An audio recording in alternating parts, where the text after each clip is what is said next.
Parmi les nouveautés avec React 19, on a également le nouveau hook useOptimistic qui permet d'implémenter facilement un rendu optimiste lorsqu'on effectue une mutation de données.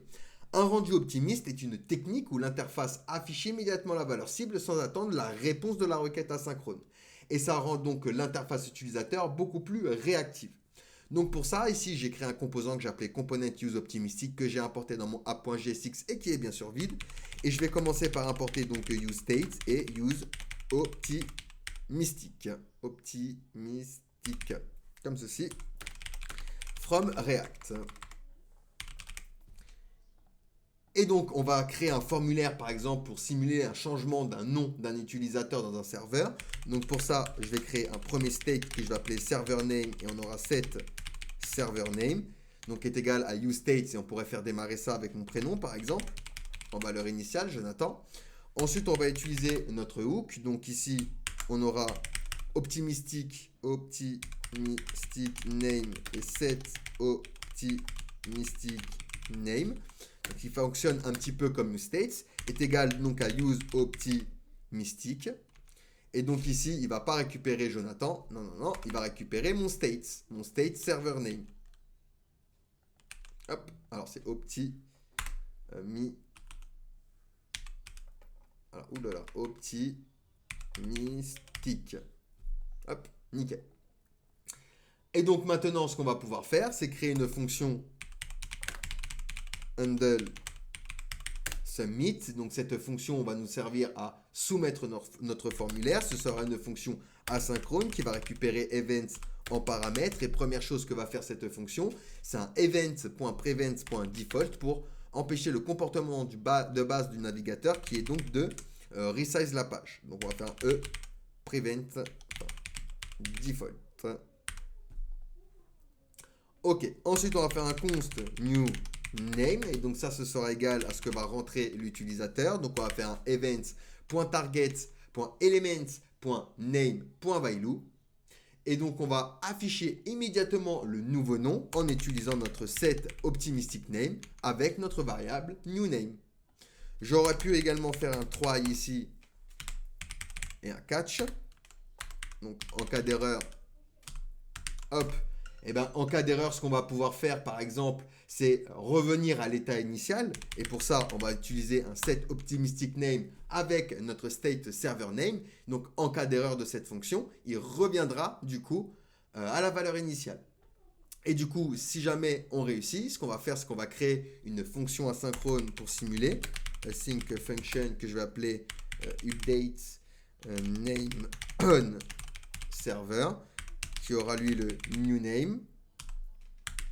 Et donc il va me return une new promise avec donc resolve.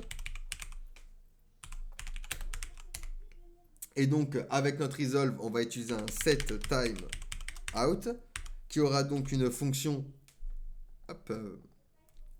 une fonction fléchée qui va exécuter mon resolve avec mon new name toutes les secondes. Ok? Donc ça, on va utiliser cette fonction pour simuler donc un délai mise à jour côté serveur. Et donc on peut revenir maintenant dans notre try. Et ici, on va pouvoir faire un const updated name. Updated name est égal à await. On attend que la promesse soit résolue. On utilise donc notre fonction update name on server avec bien sûr notre new name. On simule donc notre requête serveur. Puis j'aurais pu changer également cette server name avec notre updated name. Maintenant, au niveau de notre rendu JSX, ce qu'on aurait pu faire maintenant, c'est un H1, changer le nom.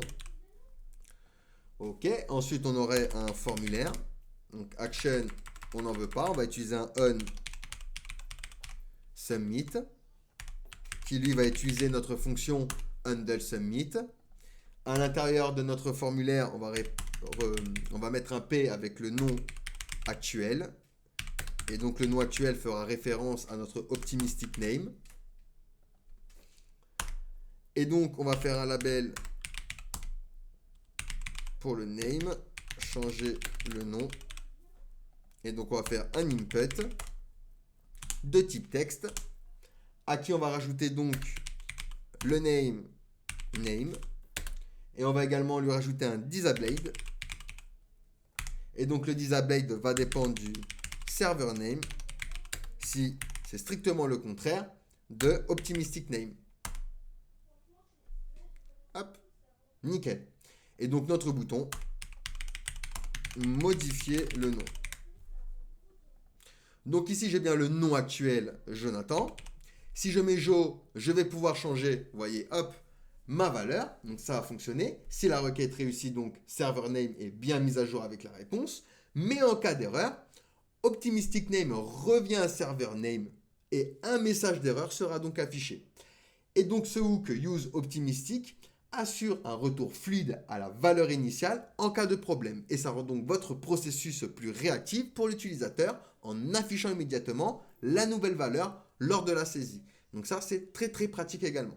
Donc voilà pour ce nouveau hook. Allez, posez-moi des questions si vous en avez. Sinon,